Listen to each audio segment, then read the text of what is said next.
Good morning and welcome to Cross Current Church Online. Thank you so much for choosing to spend some time with us this morning.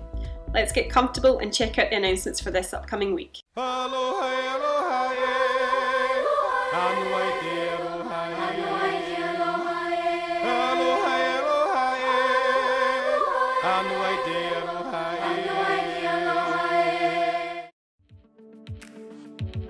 want you to understand something. Jesus saw something in Peter, but he sees something in you. Jesus finds himself looking for those who find their hearts open, who want to actually begin this conversation. And Jesus will show up so quickly and go, hey, I want to give you an and then moment. I want to change the trajectory. I want to fill your life with grace. I want you to experience something so profound. Hey everyone, we just want to let you know today we are loading a 40-foot container going to Uganda. We couldn't do it without you. Your shoe cutting parties and your care kit parties are what's filling this container today. So we just want to take a moment to say thank you so much. To love, to laugh, to dance.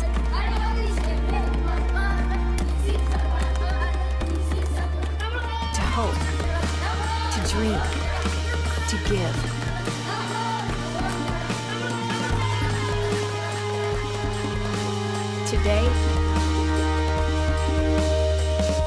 Today is a new you.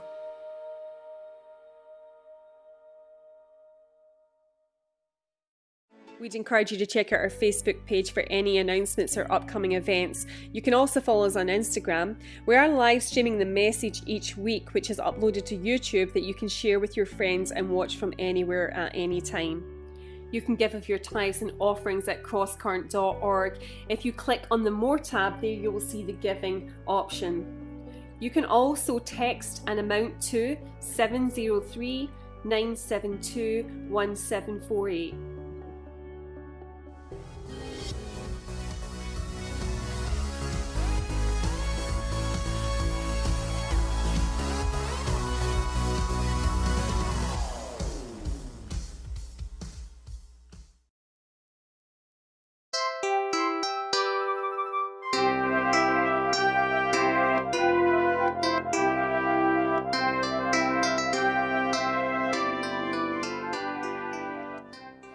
Sophie the Scroll told me to walk with the wise and become wise.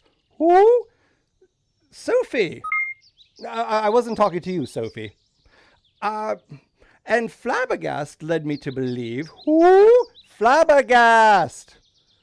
That the more wisdom I get, the closer I will be to the king.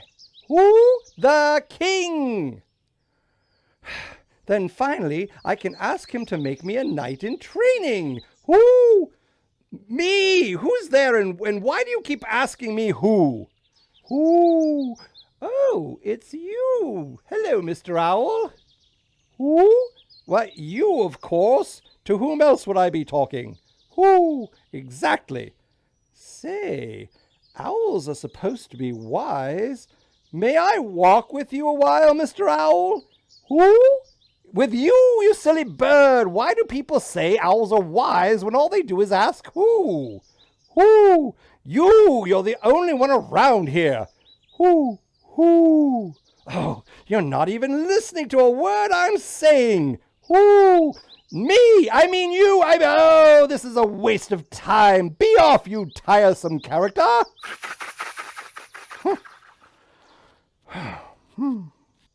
Sophie, you told me to seek wisdom, I think. Trying to talk to that owl was just barking up the wrong tree. What shall I do now? For the Lord gives wisdom. From his mouth come knowledge and understanding.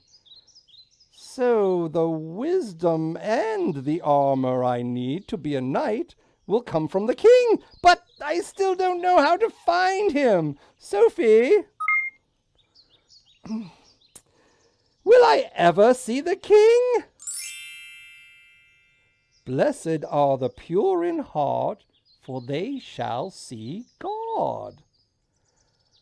Oh, Oh, I think I understand now. It's not a road or a path on the ground that I'm looking for. It's how I act toward people I meet along the way. The king is with me now, and he's leading me to himself. I made friends with the dragon, and that's how I got this scroll. Then the blacksmith told me to ask the king for armor. Then I walked away from the fool who didn't believe in the king. And then I found out that wisdom doesn't come from an owl, but from the king, the true king. Ooh, God, that's who. Onward. Good morning, Cross Current family. It's Chris Girardi here, pastor of community and outreach. Happy 4th of July. Hope you guys find a nice place in the shade to celebrate and hang out with friends and family. But for now, let's worship the Lord together.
All saints declaring your great name now.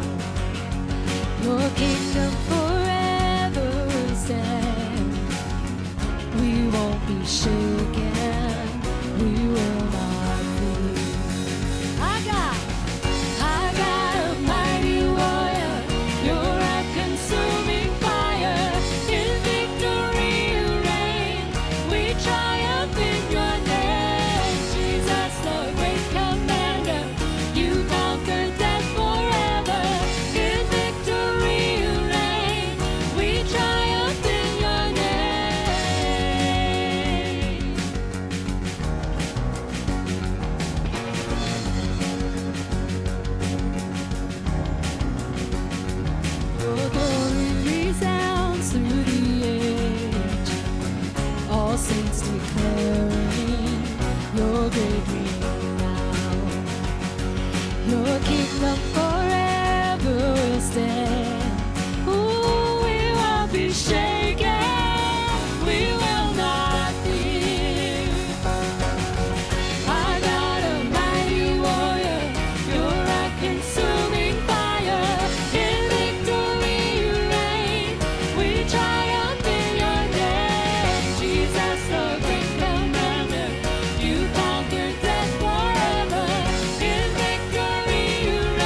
awesome in wonder, faithful and just, matchless in mercy, wisdom and strength. You can be trusted in all of your ways. We sing, oh, you are holy, oh, King of glory, oh, all of heaven and earth cry out unto your name, glory and honor unto your name, wisdom and power unto your name, all of the saints sing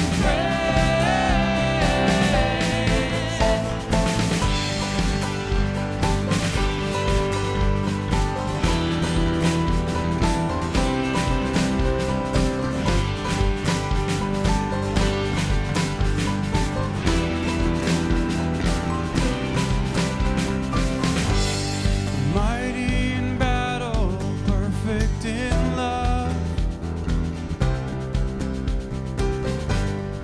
awesome in wonder, faithful and just, matchless in mercy, wisdom and strength. You can be trusted in all of your ways. We sing, oh, you are holy, oh, King of glory, oh, all of heaven and earth cry out unto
Good morning. My name is Fraser Murdoch, and I am the pastor of Cross Current Church in Ashburn, Virginia. And today in our series, The Upside of Down, we're going to look at the problem of procrastination. A recent survey of Americans, they said only 10% of American people think that they struggle with procrastination. No way. Of course, probably 90% of them never got around to filling in the survey. But you know what? Actually, there are several varieties of procrastination. There is one called recrastination, which is putting off a task over and over and over, the same task. There's something called bicrastination, which is putting off two tasks at the same time. And there is concrastination, which is when you're pretending to accomplish a task when you're actually just putting it off. Did you know there is a Procrastinators Club of America? It's been around for about 50 years. They have 16,000 registered members. And they claim, of course, that about 20 million more people just haven't got around to joining yet. And their motto, I'm not making this up, their motto is, "We're behind you all the way." You know what? They hold their Christmas party every February. Isn't that great? One person said, "Procrastination is my sin. It only brings me sorrow. I know I ought to change my ways. In fact, I will tomorrow." The truth is that most people know the right thing to do. You know the right thing to do. It's just we put it off. We delay. We don't do it. We say tomorrow, later. Why put off till tomorrow something you can put off to next week? It's like we're all living in the someday aisles. You know, someday I'll do this. One of these days I'll get around to it. And we just keep putting it off. If we all just did what we already know to do, it would be a whole lot better.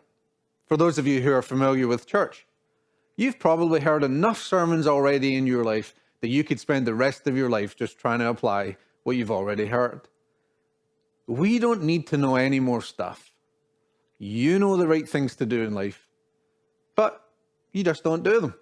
You tend to put them off. You procrastinate. So today, we're going to look at how do you defeat procrastination? Because it's certainly one of the things that hold you back from your fullest potential. So here's what we're going to do. We're going to look at the cause of procrastination, the cost, and the cure. So the cause, the cost, and the cure. So first, if you're going to defeat procrastination, you have to pinpoint the cause. And actually, the Bible says there are 5 causes of procrastination. And anytime you know the right thing to do and you keep putting it off, it's usually one of these reasons. So you need to go back and look at what's causing me to delay. What is it that's making me put off what I know would be for my own good and for my benefit? So if you want to follow the notes on the YouVersion Bible app, just click Events and More, or is it More and Events, and find Cross Current Church, or you can type these into your phone. Here's the first cause of procrastination, and it's indecision. Indecision. Indecision can cause you to procrastinate. Now, the Bible says in James chapter 1 and verse 8, on your screen, it says, "The double-minded man is unstable in all he does." Double-minded. Whenever you have a hard time making up your mind, you'll procrastinate. Now, of course, today, the more choice we have, the more we tend to procrastinate. You know, not long ago, I went in the grocery store to buy a new toothbrush, and there's like 80 different kinds of toothbrush, as if you really needed that much variety. I remember when we first moved here to the United States from Scotland, and I went to get milk. I had no idea there were so many kinds of milk. You know, you can get paralysis by analysis, and you wonder, what am I supposed to do? And you delay, you procrastinate because of indecision. The second cause is perfectionism. Perfectionism paralyzes us, and it causes us to delay when we know the right thing to do, but we've set such a high standard and we think, well, I'm not going to begin because I can't get to this standard. Now, it's weird because the Bible actually tells us in Ecclesiastes 11 verse 4 that if you wait for perfect conditions, you'll never get anything done. You know, the Bible says that there's not anything perfect in the world except God's word. That's the only thing perfect in this world, is God's truth. So if you're expecting perfection from yourself or from your husband or wife or boyfriend, whatever, you're not going to find perfection, and you're going to be severely disappointed. So don't put things off and delay them because you want it to be perfect. You have to learn to fly in the face of chaos and move forward. The third cause of procrastination, perhaps the greatest cause of all, is fear. Whenever we're afraid of something, we put it off. We delay it. We just don't want to deal with it. Now, what kind of fears? It could be, of course, the fear of failure. You know, what if it doesn't work, so we don't even try? But it could also be the fear of success. You know, what if I attempt this and it actually works out? You know, that fear can keep you from all kinds of things. Fear can keep you from making that tough phone call that you know you need to make, and so you procrastinate. It's fear that keeps you from making that counseling appointment that you know you need to make. It's fear that keeps you from sharing your faith in Jesus. Fear can keep you from volunteering your time. It can keep you from going after your dream, even though you've had it for years and years and you've never done anything about it. You know, anytime you know the right thing to do and you don't do it, you should stop and ask yourself, what am I afraid of? What am I really afraid of? Because you've got to get beneath the procrastination and say, what is the cause? Okay, there's a fourth cause, and it is this one: wounded pride. This is interesting. You know, a good example of this in the Bible, in Isaiah chapter 48 and verse 4, it says, God speaks and he says, I know how stubborn and obstinate you are. You're as hard-headed as bronze. Now, ladies, you may want to try that verse on your husband sometime. Just say, honey, you're an Isaiah 48:4 kind of a guy. And he won't have the slightest idea what you said. But the truth is that procrastination is often a way of getting back at people. Listen to this. It's a kind of passive resistance. Now, if you're a parent, you know this, because kids do this in spades all the time. You tell them, you know, you want them to do something, and then they want to do it on their own sweet time, right? You tell them, go clean up the room, and they say, I'm going to, but I'm going to when I get around to it. You know, I saw a mug one time from it was the phrase for a husband and a wife. He says, you know, when I say I'm going to do it, I'm going to do it. You don't have to remind me every 6 months. You know, but what we're doing there is actually a form of rebellion. Think about it. It's saying who's really in control here. And when you challenge someone's control, you can challenge it passively through procrastination. Anyone, your boss, or anyone, if you're married and you find yourself having your spouse ask you to do something over and over again and you're putting it off, you got to ask yourself, why am I doing that? What am I really angry about? What am I resenting here? Am I resisting control? Is there anger building up in me and I'm just going to push it back by passively resisting through procrastination? And some of you, it's like you just don't have enough courage to say no, you know, so you just say, I'm just not going to do it on their timetable. And sometimes when we get our pride wounded, or we're wounded by other people when they ask us to do something, we just put it off. Now, of course, one of the biggest causes of procrastination, and a common theme throughout the book of Proverbs, is this one, number 5, simple, laziness. Laziness is a thing. And the Proverbs talk about it all the time. It will say the wise man does this, but the lazy man does this. And here's one of those. in chapter 13 and verse 4.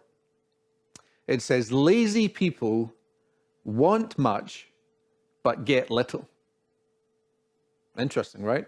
A friend pointed out to me, we're becoming a nation of couch potatoes, And I'm thinking America's favorite word today is the word easy. Right? We just all want it easy. You're never going to see a bestseller book that says 10 incredibly difficult ways to lose weight, right? 9 really tough ways to get in shape, right? No, we want the easy steps. We want the easy payments on our car. We don't want the tough payments. The truth is that behind procrastination is this myth that if I put it off, it'll get easier. Right? That's a lie. If I just delay it, if I put it off, it'll eventually get easier. But the truth is that procrastination only makes things worse. So these are the 5 causes of procrastination, but I want us to look at the cost. There's always a cost in delay. There's always a price tag that goes with procrastination. And when you and I realize that the price tag, what that is, we begin to want to change.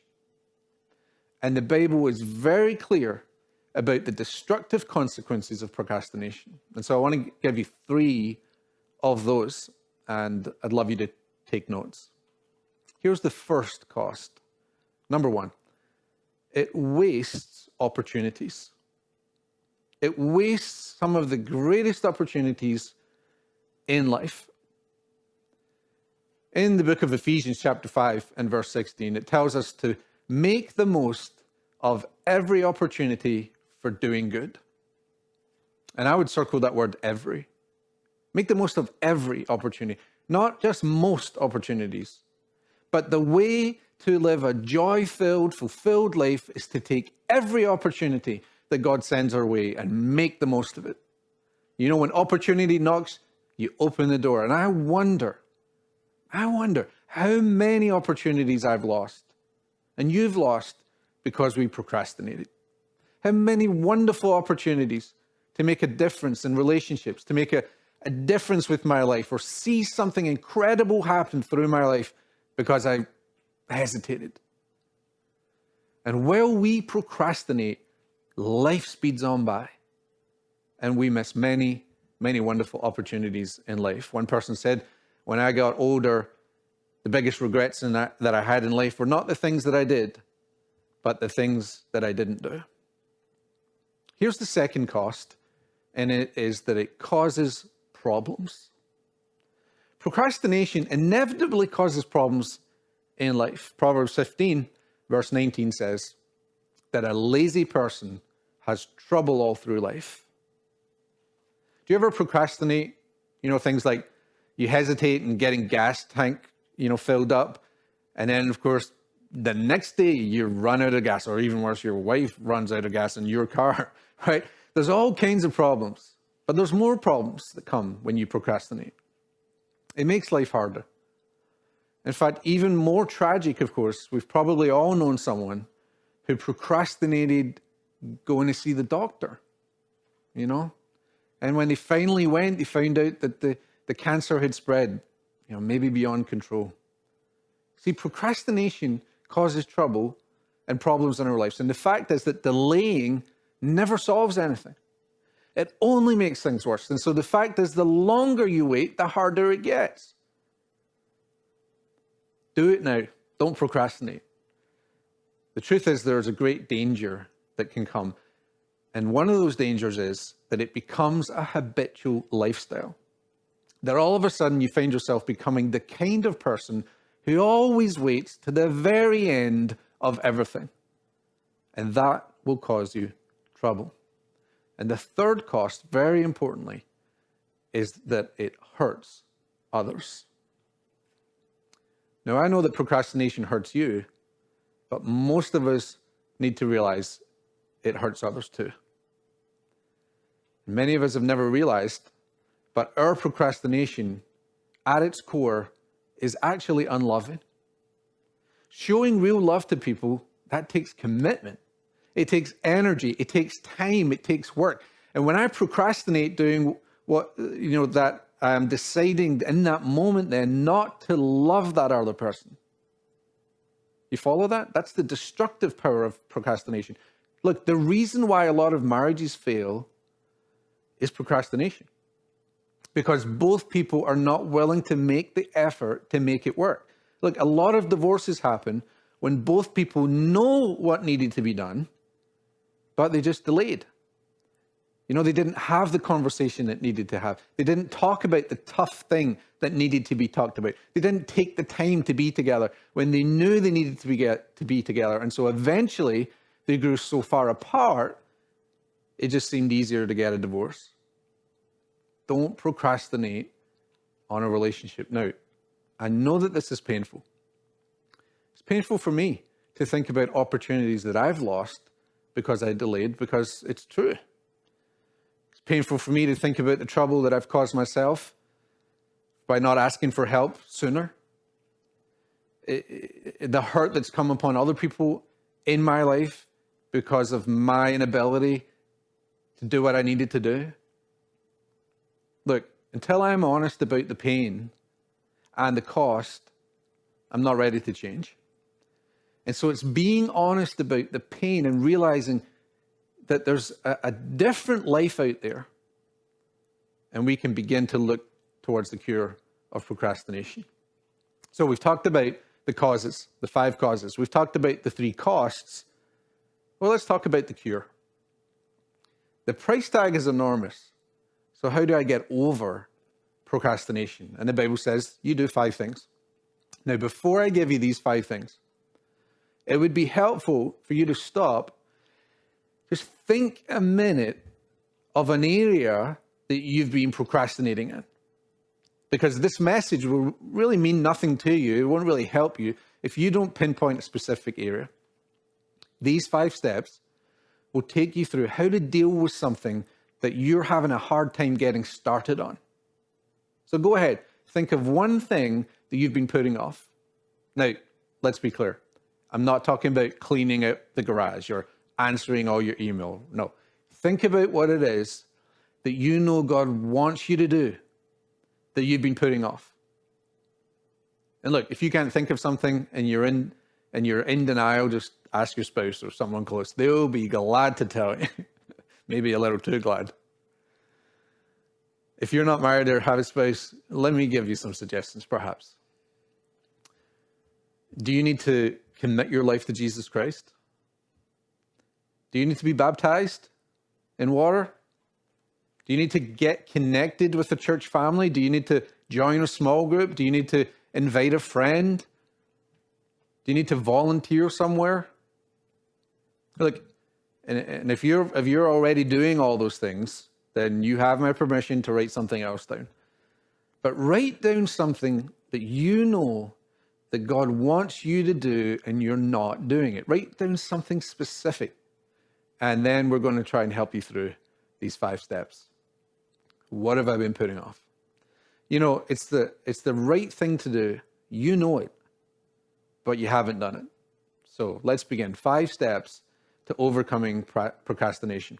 And if you didn't write anything down, you're already defeated. You're already procrastinating. If you can't even think of what you're putting off, then how do you know how to get started? Just trying to help you. All right, let's write these down. Number 1, the first step to overcoming procrastination. Stop making excuses. This is how it starts. Just stop making excuses for why and what you've been putting off. The Bible says in Proverbs 22, verse 13, the lazy man is full of excuses. You know, Benjamin Franklin said, people who are good at making excuses are seldom good at anything else.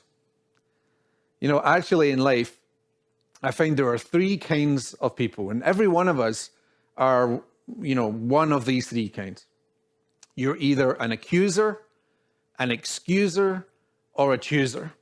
That's good, right? An accuser, an excuser, or a chooser. So the accuser, that's the person they spend their entire life blaming other people for their unhappiness. You know, Well, if it weren't for so-and-so, then I'd be happy. And they spend their entire life accusing other people for all of their problems.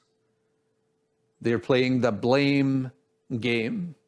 You know what I say about that? It's lame to blame. That's the accuser. Now, then the second group is the excusers. And while the accuser blames other people, the excuser blames circumstances, right? So there's always a reason why they can't do it. You know, well, if the economy were better, if I had different parents, if I looked different, if I only had this opportunity, if I only had kids, if the kids only left the house, if I only had more money, excuse after excuse. The biggest excuse that I hear people use is this one. That's just the way I am. That's just the way I am. You know, but the people who do things with their life, the people who get stuff done, are not the accusers or the excusers. It's the choosers. Choosers are people who accept responsibility. They don't blame others. They don't blame circumstances. They don't accuse or excuse. They say, I'm going to choose to do something with my life. You know, these are some actual excuses that have been given to insurance companies for car accidents. Found this online. So these are things that people wrote on their insurance forms as excuses. Let me read a few to you. One person said, coming home, I drove into the wrong driveway and collided with a tree that I don't have. Someone else said, I thought my window was down, but I found it was up when I put my hand through it. Ouch. Someone else said, I glanced at my mother-in-law and headed off the cliff. Someone else said, I was driving to the doctor's office with rear end trouble. I don't know if that was the car or themselves. But it says, but when my universal joint gave out and caused an accident. One more. It says, the pedestrian had no idea which way to go, so I ran over him. Look, what excuse are you giving for not doing what you know to do? You already know the right thing. Why are you excusing it? Here's another one that people might say, and I know I've said this one. Well, when things settle down. You ever used that one? Well, once things settle down, can I tell you something? It's never going to settle down. It's not. That's called life. When things eventually settle down, you'll be dead. Life is not about settling down. For the rest of your life, you're going to have problems. For the rest of your life, you're going to have health issues, financial issues, relational issues. There's never going to be a time in your life when everything settles down. It just doesn't happen. So if you're going to get on with your life, you've got to learn to live it in less than best circumstances. If you're going to get on with life, you have to learn to live in less than perfect conditions, because life will never be perfect, and you have to stop making excuses. So what is your excuse? Come on, be honest with yourself. What is your excuse for not doing what you know to do? Take a minute and write it down. Come on, let's be tough on ourselves today. Write down this. Say, my lame excuse is, and then say what it is. You can't stop procrastinating and realize and admit to yourself until you know what you've been putting off. It's because I've been afraid. It's because I've been indecisive. It's because, what is it that I knew God wanted me to do? So that's the first way. The second step, after you stop making excuses, of course, is to believe that God will help me. Believe that God will help me get out of this rut that I'm making and make something out of my life to do what I know He wants me to do. But that takes faith. We have to put our trust in Jesus to do that. And one time, a man said to Jesus, if you can. Heal me if you can. This is in Mark chapter 9, verse 23. And it says, what do you mean if I can? Jesus asked. Anything is possible if a person believes. Circle the word, believes. You must believe that God will help you. Faith is the currency by which heaven operates. You've probably heard this phrase many times. It says that the person who says I can and the person who says I can't are both right. The person who says I can't do it, they won't be able to do it. The person who says I can do it, well, because your attitude determines your altitude. It's attitude that gets you in the slump in the first place. You follow me? It's your moods that manipulate you and cause you to put off what you know you should be doing. It's actually let me teach you this for a second. Your mood goes through 8 different stages. I call this the 8 stages in the cycle of procrastination. Let me go through this real quick, and you'll recognize your own behavior in something.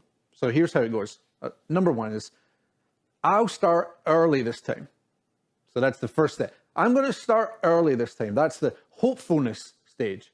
Stage 2 is, I've got to start soon. And that's where you start to feel a little bit of tension. Stage 3, I should have started sooner. And you start to feel a little creeping guilt come on in the project. Stage 4, there's still time to do it. Now that's the false reassurance.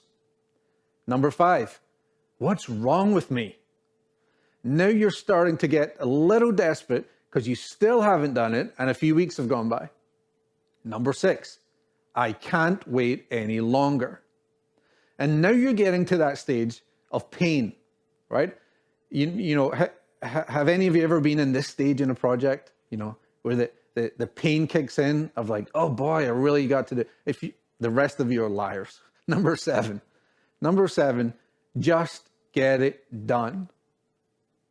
Just get it over with. Just get it off my desk. Get it out of my hair. And that's this desperation stage. And number 8 is this. Next time, I'll start earlier. And the cycle repeats itself and you're back at 1. Look, friends, this isn't rocket science. If you're going to learn to break free from procrastination, you have to learn to master your mood. You can't be manipulated by your emotions and your feelings. Most of what gets done in the world is done by people who didn't feel like doing it. You hear me? Most of what gets done is by people who didn't want to do it. And if I only taught you when I felt like I'd wanted to teach you, I'd just quit right now. The fact is, you have to do things you don't feel like doing sometimes. You got to master your mood. So how do you do that? Well, you got to turn to God. Philippians 4:13 says, there is nothing I cannot master with the help of Christ who gives me strength. That's why you need God in your life. You need his power through the Holy Spirit to work in you. And the reason that you can't break free from procrastination is you don't have the power to do it on your own. Willpower does not sustain. Look, if you could have, you would have, but you can't, so you won't. So you need God's power. Christ's strength gives me the power to master, including my own moodiness. When I don't feel like getting up off the couch and going and doing the tough thing that I know is the right thing, that's when I need God to help me. To stop stewing and start doing.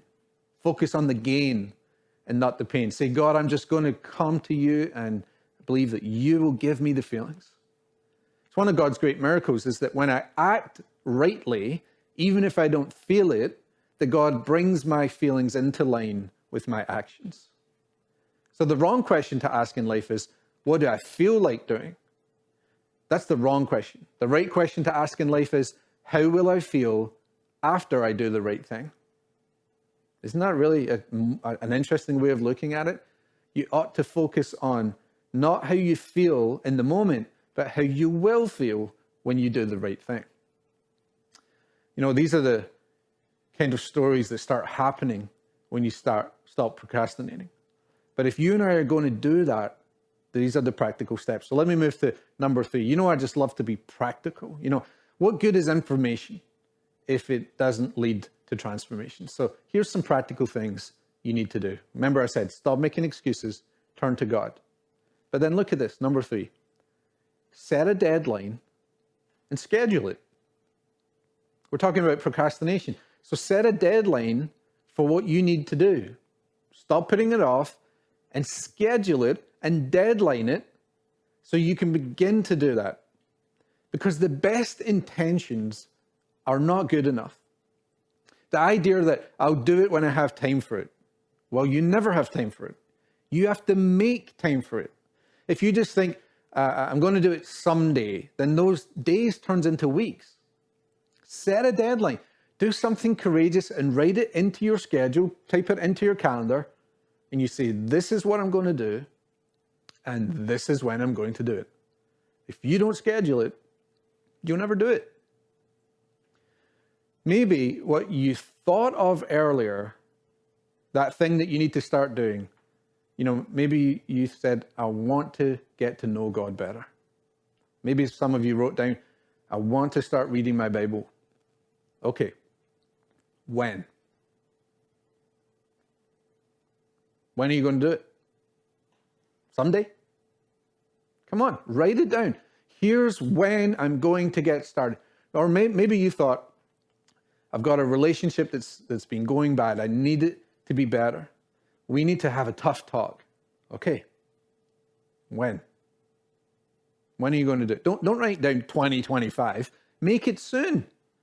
When are you going to do this? When are things going to change? Some of you are like, I need to get in better shape. I need to exercise more. Okay.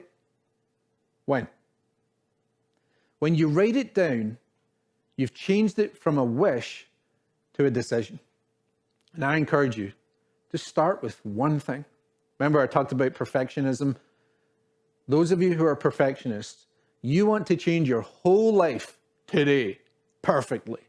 You want it just to be perfect. You want it to work in every area of your life. Well, that's not going to work for you. Just start with one thing. One thing. Write that down, make a deadline, and say, this is when I'm going to do it. Many of the projects that we procrastinate over in life, the reason we procrastinate is because they're huge. So in order to make a schedule, sometimes you have to schedule the first part. You have to break things down into bite-sized pieces, like, you know, that old phrase, how do you eat an elephant? One bite at a time. So what is the elephant in your life? The one thing you just don't know how to get started on. I remember a number of years ago, I was involved in a writing project, over 500 pages. And I can remember the days I was going to work on this book, getting up, getting there, getting ready. And it was so tough to see the whole thing staring me in the face. And so I would often procrastinate. I'd get there early in the morning to write, and then I'd think, well, I think I need to organize my desk first. That's what I'll organize my desk. Then I'll be ready. And then I think I need a cup of coffee first. So I'd get myself a cup of coffee. And then I'd think, well, maybe I need to wear a different shirt today. Maybe a different shirt. And then I'll be motivated. And then an hour and 2 hours go by and I haven't even started. You know what I learned about how you write a 500-page book? You do it one page at a time. That's it. Life is hard when you live by the yard, but it's a cinch by the inch. Isn't it amazing that God gave us our lives split in time like this? Days, weeks, months, periods of time, and everyone is a fresh start. So where do you need to get started? The Bible tells us in Proverbs 13, verse 16, it says, a wise man plans ahead, but a fool doesn't. Another verse, Proverbs 13:11, it says this, money that comes easily disappears quickly, but money that is gathered little by little will grow. That's more than just a financial principle there, although there may be some painful things for those of you who depend on that as the years go by. But there's more than just finances in this verse. There's a life principle here. And it is that anything that grows little by little. If you want to grow to be more like Jesus in the way that you think, in the way that you act, in the way that you talk to other people, it will happen little by little. If you want to grow in any relationship in life, it'll happen little by little. If you want to break through procrastination, what's the first thing you do? You take that down and it happens little by little. You know, when you realize this principle, the little by little principle, it keeps you from procrastinating, waiting for this huge magical moment to happen where everything comes together. You realize you've got to get started now. So what is it for you? What do you need to schedule? What is your first step? Write it down. And as you're writing it down, let me share with you the fourth principle of the cure for procrastination. Number 4 is get yourself a spiritual partner. You know, get somebody who can help you to work through this. Don't face things alone. Anything that you procrastinate on, you should get a partner for. Maybe those of you who perhaps exercise and you're going to show up at the gym at 5:30 in the morning. Okay.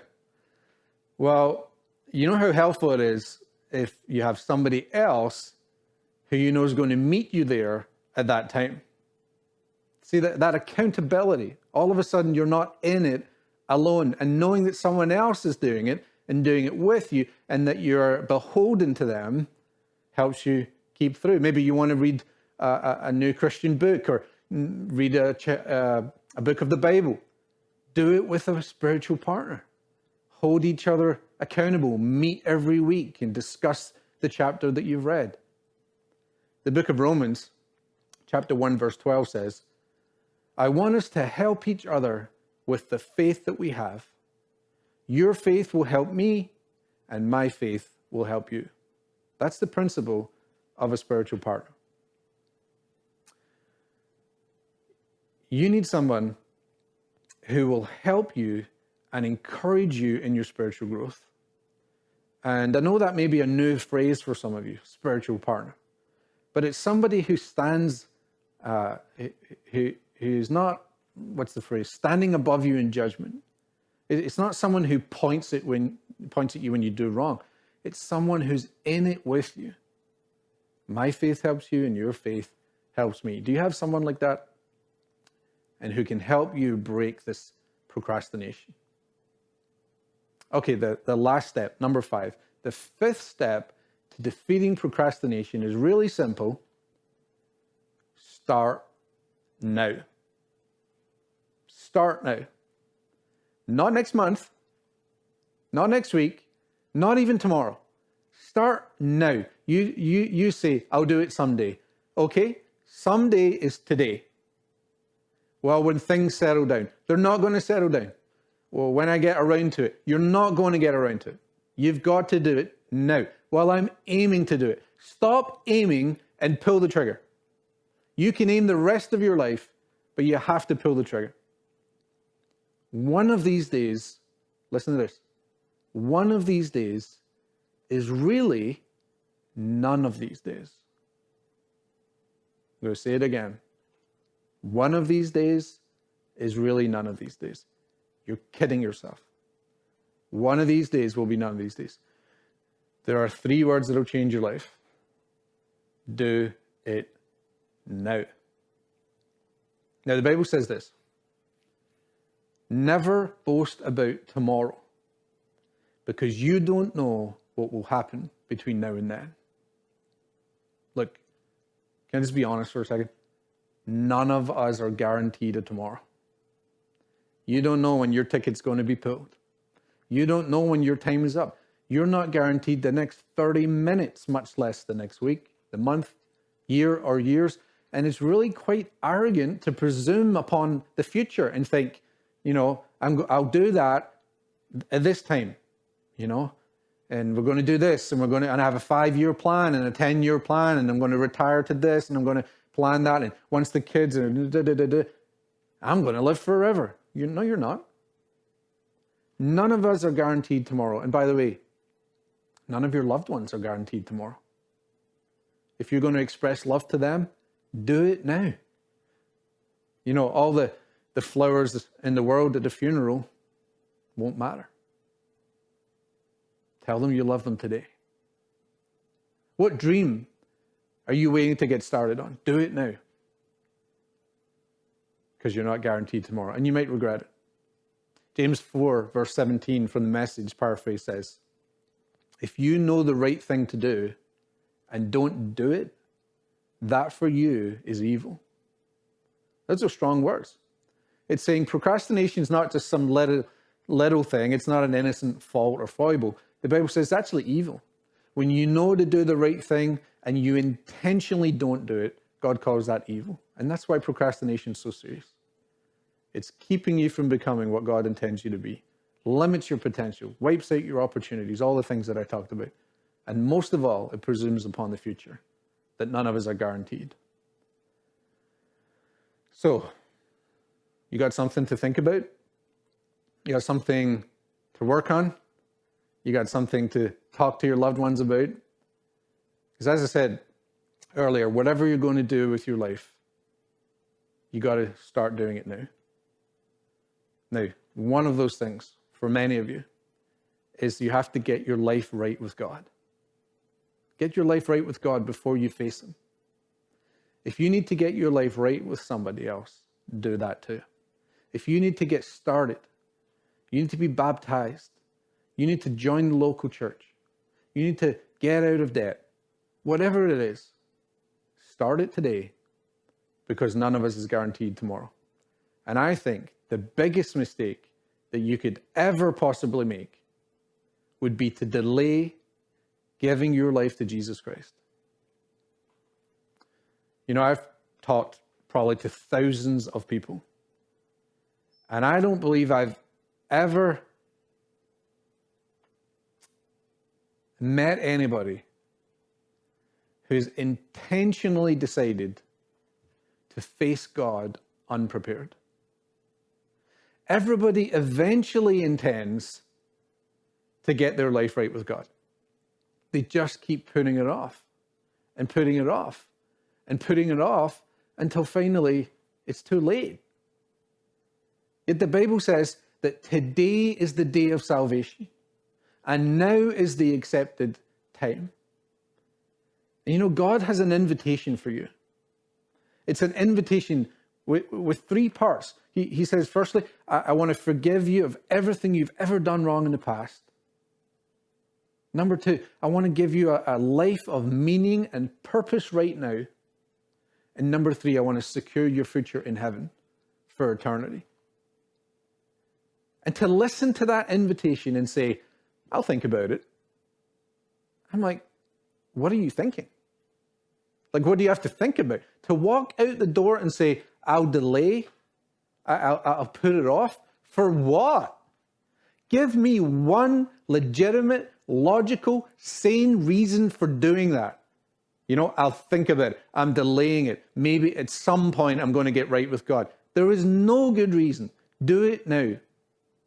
And if you say, you know, I'm not going to decide about Jesus today. Don't push me into it today. Well, guess what? You just decided. You just said no. Because when He says, I offer you this invitation of forgiveness and help and healing and purpose and meaning, and you say, I'm not going to decide, you've just decided. Not to decide is to decide. No decision is a no decision. And look, I believe that you are not listening to this by accident. I believe that God planned that at this very moment you would be tuned into Cross Current Church, that you would be listening to my voice. And you know why? Because He is tired of your procrastination. That's why you're here and not somebody else. He's saying, I know you, I love you, I want you. I have a plan and purpose for your life. When are you going to stop trying to live your plan and get with the real plan? The one that I created you for.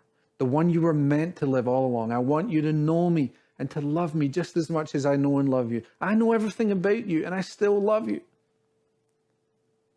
Friend, why would you delay that a single day?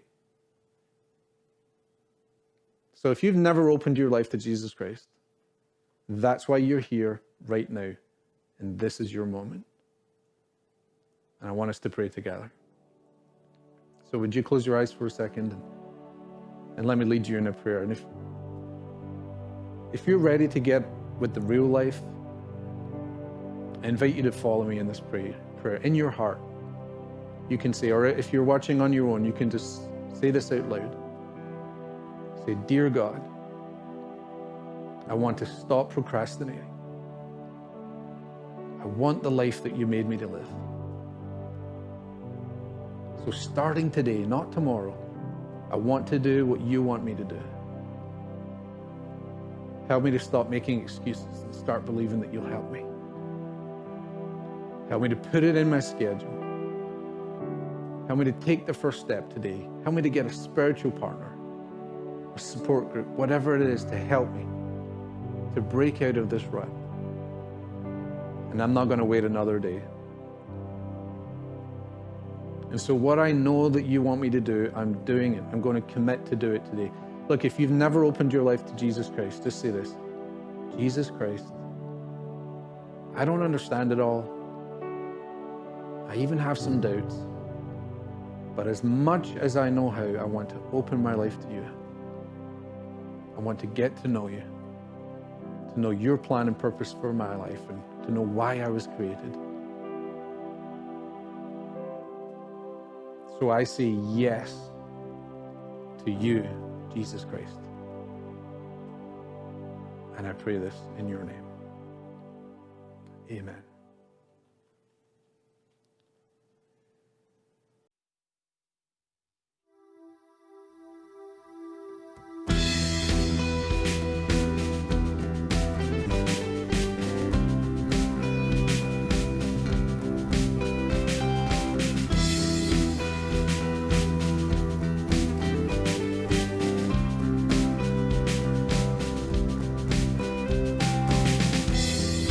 Here I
So I shout out your name from the rooftops. I proclaim that I am yours.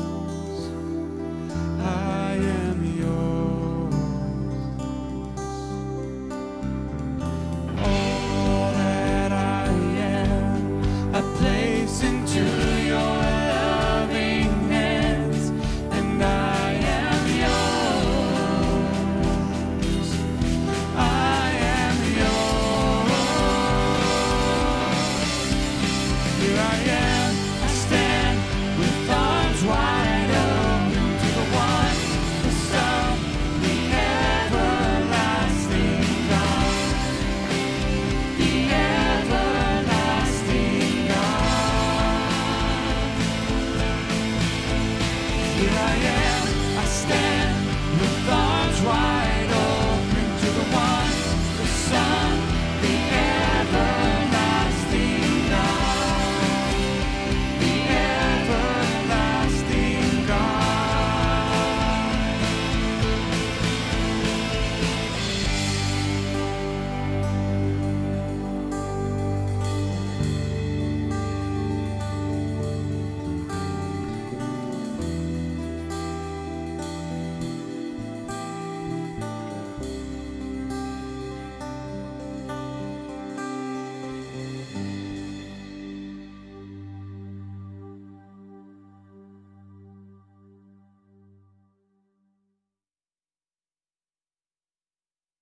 Thanks for joining us this morning. Hope to see you online next week and in person again soon. It was awesome seeing a lot of you guys last week at our family reunion event. I think it was a big success, and we plan on doing something like that again in the next month. So we'll keep you posted on that. Take care, and if you have any prayer requests, please let us know. God bless.